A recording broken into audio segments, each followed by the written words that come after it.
Hello learners, आप सभी लोगों का आपके अपने यूट्यूब चैनल पर स्वागत है। आज हम सब पढ़ने वाले हैं चैप्टर 9। पिछले वीडियोस में हम लोगों ने चैप्टर 8 तक कंप्लीट कर लिया है। यह ईवीएस सीरीज सीटेट एग्जाम को ध्यान में रखते हुए चलाई जा रही है। जिन लोगों के एग्जाम है जुलाई में, उनके लिए बहुत ही इंपॉर्टेंट सीरीज है ये। जो लोग पिछले वीडियोस नहीं देखे होंगे वो लोग देख लेंगे, और जो चैप्टर में इंपॉर्टेंट पॉइंट होगा उसको हम बता देंगे, आप लोग उसे नोट डाउन कर लीजिएगा।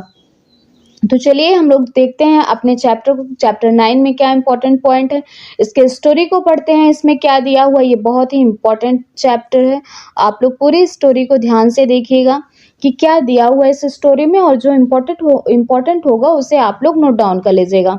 तो चैप्टर का नाम क्या है? डायरी कमर सीधी ऊपर चढ़ो। क्या नाम है? डायरी है ये, कमर सीधी ऊपर चढ़ो, इस तरह की है। तो पढ़ते हैं कि इसमें क्या दिया हुआ है। ये पहाड़ पर चढ़ने का एक कैंप है। कहाँ पर है? Nehru institute of mountaineering. कहाँ पे? उत्तरकाशी में है। ये एग्जाम में पूछा गया है कि नेहरू इंस्टीट्यूट ऑफ माउंटेनियरिंग कहाँ पे है? उत्तरकाशी में है। उत्तरकाशी उत्तराखंड में।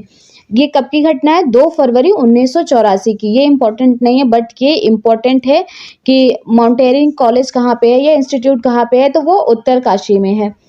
स्टोरी को पढ़ते हैं हम लोग। पहाड़ पर चढ़ना सीखने के लिए हम सब इकट्ठे हुए थे, बड़ी उमंगों के साथ। कैंप में केंद्रीय विद्यालयों से आई करीब 20 टीचर थी, जिनमें से एक मैं थी जो स्टोरी बता रही हैं अपनी। बाकी महिलाएं बैंक और दूसरी संस्थाओं से आई थी।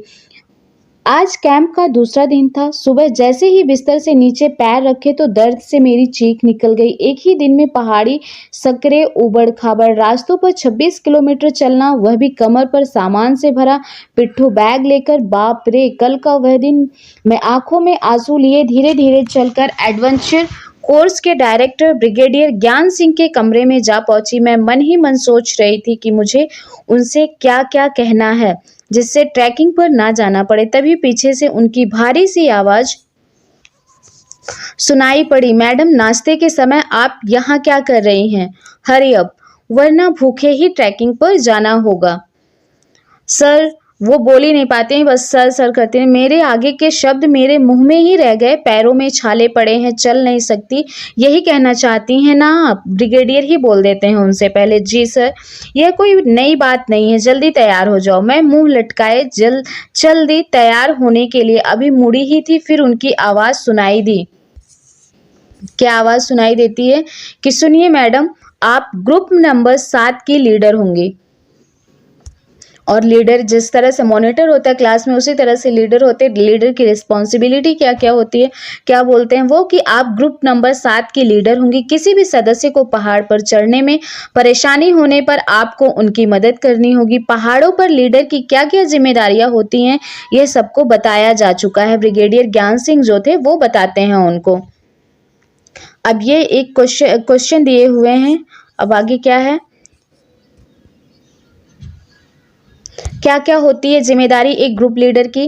बाकी लोगों का सामान उठाने में मदद करना, पूरे ग्रुप के आगे बढ़ जाने पर ही आगे बढ़ना, जो चल ना पाए उसे हाथ पकड़कर चढ़ाना, रुकने के लिए जगह ढूंढना, साथी के बीमार पड़ने पर उसका ध्यान रखना, सबके खाने पीने का इंतजाम देखना, ये सब एक ग्रुप लीडर का काम होता है। और सबसे बड़ी बात तो यह है कि ग्रुप के किसी भी सदस्य से गलती हो जाने पर हंसते हुए सजा भुगतने को तैयार रहना। मैं समझ गई कि यहाँ का अनुशासन अपने आप में अलग ही है। मैं समझ नहीं पा रही थी कि यह सजा है या मजा। आगे क्या है? ग्रुप नंबर 7 क्या है? ग्रुप नंबर 7 में कौन कौन से स्टेट से थे? असम, मणिपुर, मिजोरम, मेघालय, नागालैंड राज्यों की लड़कियों में मैं अकेली ही केंद्रीय विद्यालय की टीचर थी। ग्रुप नंबर 7 में कहाँ कहाँ के थे? असम से, मणिपुर, मिजोरम, मेघालय और नागालैंड से थे। उन राज्यों की लड़कियों में मैं अकेली ही केंद्रीय विद्यालय की टीचर थी।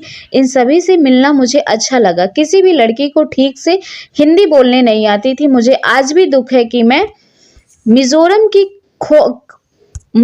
की खून दोनबी से एक बार भी बात नहीं कर पाई। उसे केवल मिजो भाषा ही आती थी। तो एग्जाम में पूछ लेगा कि मिजोरम की भाषा मिजो होती, असम की असमिया, केरल की मलयालम, इस तरह से लैंग्वेज भी पूछता है। तो मिजोरम की कौन सी भाषा थी? मिजो भाषा थी। ये इंपॉर्टेंट है, नोट डाउन कर लीजिएगा।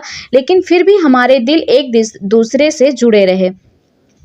अब ये ग्रुप लीडर की जिम्मेदारियों के बारे में तुम क्या सोचते हो, ये क्वेश्चन दिया हुआ। अब आगे क्या है, ये 2 फरवरी के से स्टार्ट किया था हम लोगों ने। अब 5 फरवरी को क्या हुआ, 5 फरवरी पर ट्रैकिंग के टाइम क्या हुआ, जब नदी पार की। क्या है, रोज की तरह सभी को नाश्ते में सुबह विटामिन सी और आयरन की गोलियों के साथ गरम गरम चॉकलेट वाला दूध मिला। ठंड से बचाव और ज्यादा शक्ति के लिए, किससे क्यों मिला था, ठंड से बचाव और ज्यादा शक्तियों के लिए विटामिन सी, आयरन की गोलियां और दूध मिला था। सुबह सभी का मेडिकल चेकअप होता, पट्टियां बांधते और दर्द की मरहम मलते हुए हम रोज एक एक दिन गिनते। करीब 8 किलोमीटर की ट्रैकिंग के बाद हम नदी के पास थे। नदी के एक किनारे से दूसरे किनारे तक एक मोटा मजबूत रस्सा बंधा था। इसे दोनों किनारों पर बड़े बड़े पिटौन से मजबूती से बांधा था, मतलब खूंटों से बंधा हुआ था। मन में अजीब सी बेचैनी थी, पता नहीं क्यों मुझे बार बार लग रहा था कि कहीं रस्सा खुल गया तो क्या होगा, ये हुक उखड़ गए तो। मैं मन ही मन नदी की चौड़ाई आंक रही थी। जो केंद्रीय विद्यालय की टीचर थी वो अपनी जो है स्टोरी बता रही हैं अपने मन की बात। तो फिर क्या कहते हैं, हमारे प्रशिक्षक ने कमर पर रस्सी बांधी, उसमें स्लिंग क्या होता है, एक तरह का हुक होता है, डाला और उस स्लिंग को नदी पर बंधे मोटे रस्से में डाला। बर्फीले पानी में छप छप करते हुए वे नदी के पार थे।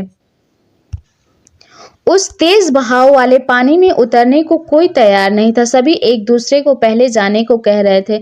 मैं भी लाइन में सबसे पीछे, सबकी नजर से बचते हुए जा खड़ी हुई। तभी प्रशिक्षक हुक और रस्सी लेकर मेरे पास आ खड़े हुए। मैं आई हुई मुसीबत को समझ गई। बचाव का कोई रास्ता ना था। मैं नदी में उतरने को तैयार तो हो गई पर साहस नहीं जुटा पा रही थी। सर मेरे मन की हालात को समझ रहे थे। वे जोर से बोले, 3 चीयर्स फॉर संगीता मैडम। उसके बाद क्या होता है, इसके साथ ही किसी ने हल्के से मुझे पानी में धकेल दिया।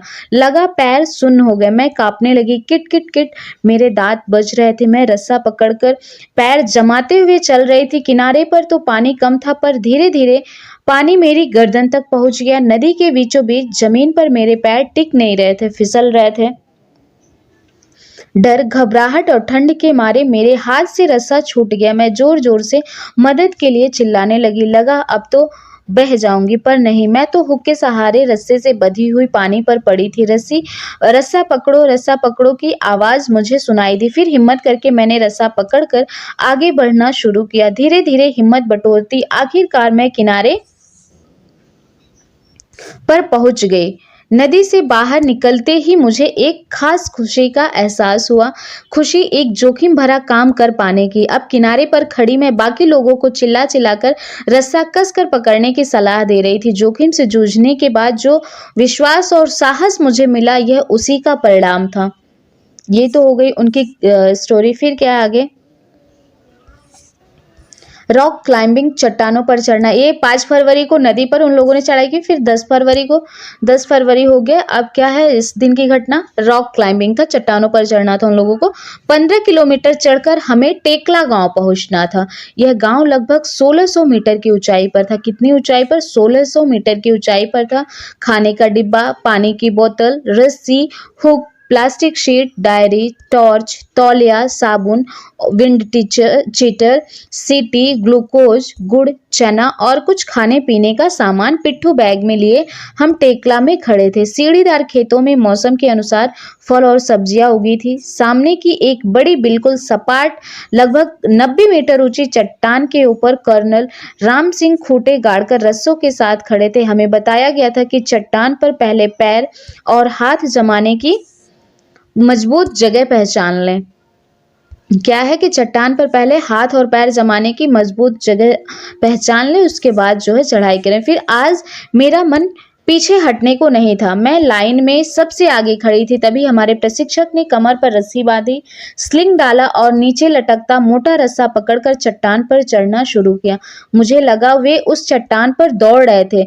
मैंने भी स्लिंग डालकर चट्टान पर पैर बढ़ाया, लेकिन पैर बढ़ाते ही मैं फिसली और उस रस्से से झूलने लगी। 90 डिग्री का कोण बनाते हुए चलो आवाज आई। मतलब क्लाइंबिंग करते समय, पहाड़ों पर चढ़ते जो है, जब लोग ट्रैकिंग करते हैं तो लोग किस तरह से 90 डिग्री का कोण बनाते हुए बिल्कुल सीधे जो है पहाड़ इस तरह से चलना होता है। ये आप हैं और इस तरह से ये क्लाइंबिंग है, इस तरह से चढ़ना है तो 90 डिग्री का कोण बनाते हुए चलना होता है। कमर सीधी रखो, आगे मत झुको। मैं एक बार फिर बढ़ी, चट्टान को जमीन मानकर मैं उस पर सीधी चढ़ने लगी। अभी वापस उतरना बाकी था, जिसे पर्वतारोहण की भाषा में रैपलिंग कहते हैं। चढ़ने को क्या कहते हैं? क्लाइंबिंग। और उतरने को क्या कहते हैं? रैपलिंग कहते हैं। पर्वतारोहण की भाषा में क्या बोलते हैं? उसे रैपलिंग कहते हैं। पूछ सकता है। एक बार फिर मैं बेझिझक हो निडरता से चट्टान से नीचे उतरने को खड़ी थी। फिर ये बताओ, क्वेश्चन हो गया ये। अब एक मजेदार घटना कब की है ये देखते हैं हम लोग, क्या दिया हुआ है इसमें। शाम हो चली थी, एक सेकंड, ये 14 फरवरी की घटना हो गई। अब क्या इसमें दिया हुआ है? शाम हो चली थी, खोनदोनबी को भूख लगी थी और हमारा खाने का सामान भी खत्म था। मेरे देखते ही देखते वह कटीली तारे पार करके एक बगीचे में घुस गई। वहां से वह 2 बड़े बड़े पहाड़ी खीरे तोड़ लाई। तभी पीछे से एक पहाड़ी महिला ने उसका बैग पकड़ लिया। अपनी भाषा में वह खोनदोनबी से कुछ कह रही थी। उसकी पहाड़ी भाषा हमारी समझ से बाहर थी। खोनदोनबी बीच बीच में मिजो भाषा में कुछ जवाब देती जो हमें समझ न आता। मैं उन दोनों को हिंदी में कुछ समझाती, लेकिन किसी की बात समझ नहीं आ रही थी। आखिर हाव भाव से मैंने उस महिला को समझाया और गलती मानी। इतनी देर में सारा ग्रुप बहुत आगे निकल चुका था। अंधेरा हो चुका था और मुझे लगा हम गलत रास्ते पर बढ़ रहे थे। हम बहुत घबरा गए। टॉर्च से भी कुछ नजर नहीं आ रहा था। हमने घबरा कर हाथ पकड़ लिए। ठंड में भी मेरे पसीने छूट रहे थे। मैंने जोर से आवाज लगाई, कहाँ हो तुम सब? पहाड़ों पर मेरी आवाज गूंजने लगी। हमने जोर जोर से सीटियां बजानी शुरू की और टॉर्च से रोशनी की। तब तक शायद ग्रुप को पता चल चुका था। जवाबी सीटियां बजने लगी। हम उस संकेत को समझ गए। टॉर्च जलाते हुए हाथ पकड़े, पसीने से तरबतर हम वहीं अपनी जगह खड़े हो गए। खोनदोनबी को लगा कि हमें कुछ न कुछ बोलते रहना चाहिए। उसने मिजो भाषा में जोर जोर से कोई गीत गाना शुरू कर दिया। थोड़ी ही देर में हमें ग्रुप मिल गया। तब जाकर हमारी जान में जान आई। ये था। फिर आगे क्या है? एक खास मुलाकात। ये क्या है? इसमें क्या दिया हुआ है? ये कब की घटना हो गई? 15 फरवरी की। 2 से स्टार्ट किया था, 15 हो गए थे। 15 फरवरी की है क्या? रात को खाने के बाद हमें एक खास मेहमान से मिलवाया गया। जो केवी टीचर थी वो बता रही हैं। उसके बाद वो कौन थी जो जिन खास मेहमान से ये लोग मिली? वो थी बछेंद्री पाल। उन्हें माउंट एवरेस्ट पर चढ़ने के लिए चुना गया था। वे ब्रिगेडियर ज्ञान सिंह से आशीर्वाद लेने आई थी। उस खुशी के माहौल में सभी गा बजा रहे थे। बछेंद्री भी एक मशहूर पहाड़ी गीत गाते हुए नाचने लगी। क्या था वो गीत? बेडू पाको बारा मसा काफल पाको चैता मेरी छैला, इस तरह से गीत था। ये तो इम्पोर्टेंट नहीं है। मैं सोच भी नहीं सकती थी कि यह बछेंद्री एवरेस्ट पर चढ़ने वाली पहली भारतीय महिला बनने का इतिहास रचेंगी। ठीक, ये इम्पोर्टेंट है कि एवरेस्ट पर चढ़ने वाली पहली भारतीय महिला कौन थी? बछेंद्री पाल थी। ठीक, आप लोग इसे नोट डाउन कर लीजिएगा। अब फिर क्या था? 18 फरवरी को क्या घटना हुई? हम अब लगभग 2134 मीटर की ऊंचाई पर खड़े थे। कितनी मीटर? 2134 मीटर की ऊंचाई पर खड़े थे। हमें रात को यहीं रुकना था। हम अपना टेंट लगाने की कोशिश में लगे थे। टेंट लगाने के लिए और बिछाने के लिए हमारे पास प्लास्टिक की 2 तह वाली सीट थी, जिसमें हवा रुकी रहती और ठंड नहीं आती। हमने खूंटे गाड़े और टेंट बांधने शुरू किए, पर यह क्या, एक तरफ से बांधते तो दूसरी तरफ से उड़ जाता। बड़ी मुश्किल से टेंट लगे। फिर हमने टेंट के चारों तरफ नाली खोदी। टेंट के चारों तरफ नाली क्यों खोदी गई थी? क्योंकि कीड़े मकोड़े या स्नेक वगैरह से बचाव के लिए टेंट के चारों तरफ नाली खोदी जाती थी। अब हम सभी भूख से बेहाल थे। हमने पत्थरों से चूल्हा बनाया, लकड़ियां इकट्ठी करके चूल्हा जलाया और खाना पकाया। खाना खाकर छिलके और कूड़ा एक पैकेट में इकट्ठा किया और जगह साफ की। वहीं पर उन लोगों ने कुछ कूड़े को फेंक नहीं दिया। उन लोगों ने कूड़े को इकट्ठा करके अपने पास रखा। सोने के लिए हम स्लीपिंग बैग में घुस गए। हमारे स्लीपिंग बैग की तहों में पंख भरे हुए थे जिनसे गर्मी रहती। मैं सोच रही थी क्या इसमें मैं सो पाऊंगी, लेकिन हम इतने थके हुए थे कि स्लीपिंग बैग में घुसते ही नींद आ गई। ये इस तरह का होता है स्लीपिंग बैग। सुबह जागे तो बर्फ गिर रही थी, सफेद सफेद रुई के कतरों की तरह थी बर्फ। वाह, देखते ही मजा आ गया। पेड़ पौधे घास पहाड़ सब कुछ सफेद दिख रहे थे। आज हमें बर्फ पर और ऊपर लगभग 2700 मीटर की ऊंचाई पर चढ़ना था। ऊपर चढ़ने के लिए हमें छड़ियां दी गई। हम छड़ी के सहारे पैर जमा जमा कर बढ़ रहे थे। बार बार पैर फिसल रहे थे, क्योंकि बर्फ में पैर फिसलते, इसलिए बहुत आराम से सावधानी से चलना होता है। दोपहर होते होते हम बर्फ से ढके पहाड़ों पर थे। वहां हमने स्नोमैन बनाया और बर्फ के गोले से भी खेले। कैंप का आखिरी दिन था। कब था? 21 फरवरी को। 21 फरवरी को था। कैंप फायर मतलब आग जलाने की तैयारियां चल रही थी। सभी ग्रुप अपना अपना प्रोग्राम तैयार करके आए थे। खाने के बाद आग के चारों तरफ नाच गाना चुटकुले हंसी मजाक में कब रात के 12 बज गए पता ही नहीं चला। तभी ब्रिगेडियर ज्ञान सिंह उठे और उन्होंने मुझे बुलाया। मैंने सोचा कि आज आखिरी दिन भी कोई गड़बड़ हो गई है, पर उन्होंने जब बेस्ट परफॉर्मेंस अवार्ड के लिए मेरे नाम की घोषणा की तो मैं अवाक उन्हें देखती रह गई। ब्रिगेडियर साहब का आशीर्वाद भरा हाथ मेरे सिर पर था और मेरी आंखों से खुशी के आंसू टपक रहे थे। ये थी स्टोरी जो कीवी टीचर थे, उन्होंने बताया कि माउंटेनियरिंग के लिए किस तरह से, क्लाइंबिंग के लिए, पहाड़ों पर चढ़ने के लिए किस तरह से किन किन सामानों की आवश्यकता होती, क्या खतरे होते हैं, ये सब था इस जो है इस चैप्टर में। तो ये हो गया चैप्टर पूरा कंप्लीट। अब इसमें एक इम्पॉर्टेंट ये दिया हुआ है कि खेल खेल में ये एक स्टोरी है, इसको पढ़ लेते हैं। इसमें इम्पोर्टेंट क्या है कि पहाड़ी इलाके में रहने वाली 12 वर्ष की एक पहाड़ी लड़की स्कूल से पिकनिक के लिए गई। वहां जो अपनी सहेलियों के साथ वह खेल खेल में लगभग 4000 मीटर ऊंची पहाड़ की चोटी पर चढ़ गई। ये किसकी घटना है? ये बछेंद्री पाल की कहानी बताई जा रही थी कि जब वो 12 वर्ष की केवल थी तभी वो 4000 मीटर जो है ऊंचाई पर चढ़ गई थी। वह चढ़ तो गई, लेकिन अंधेरा हो जाने के कारण वापस उतर नहीं पाई। वहां था केवल घुप अंधेरा, ठंड और डर। पास में कुछ नहीं और बितानी थी पूरी रात। हाँ, यह है गढ़वाल के नाकुरी गांव में रहने वाली बछेंद्री पाल के बचपन की एक घटना। कहाँ की थी बछेंद्री पाल? गढ़वाल की। गढ़वाल कहाँ पे? उत्तराखंड में। और किस गांव की? नाकुरी गांव की थी। नोट कर लीजिएगा, पूछा जा सकता है। बड़े होकर नेहरू इंस्टीट्यूट ऑफ माउंटेनियरिंग से उन्होंने पहाड़ पर चढ़ने की ट्रेनिंग ली।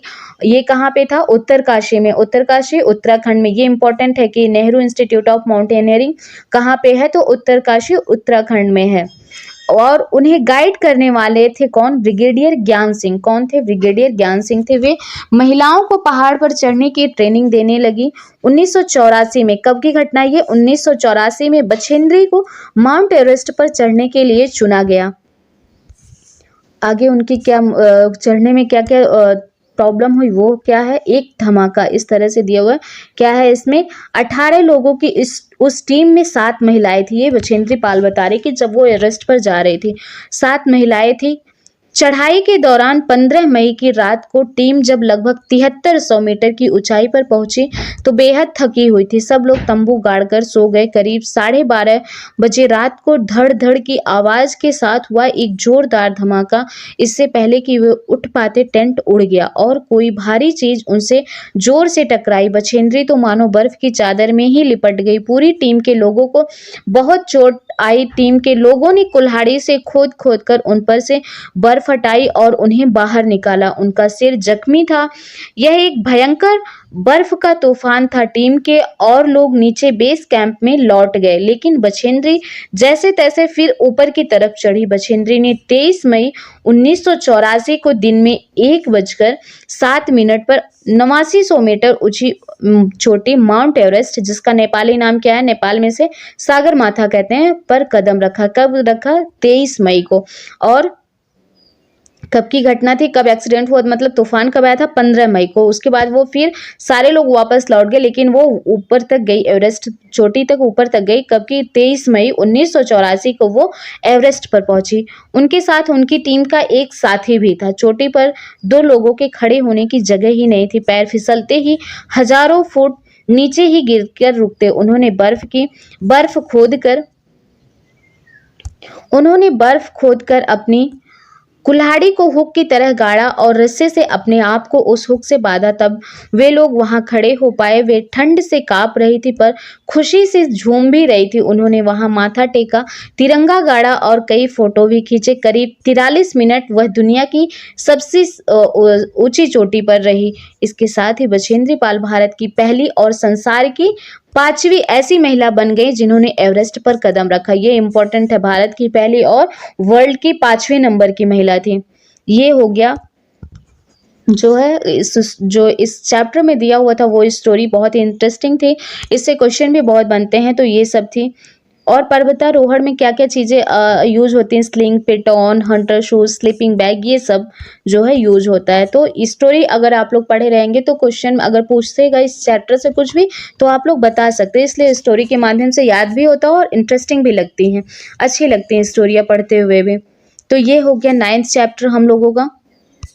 इसके ये क्वेश्चन है, बछेंद्री ने चोटी पर तिरंगा क्यों गाड़ा होगा? अपने देश के सम्मान के लिए। ये सब हो गए, ये हो गया पूरा चैप्टर कंप्लीट हो गया। चैप्टर 9 क्या था? डायरेक्ट कमर सीधी ऊपर चढ़ो, इस तरह से था।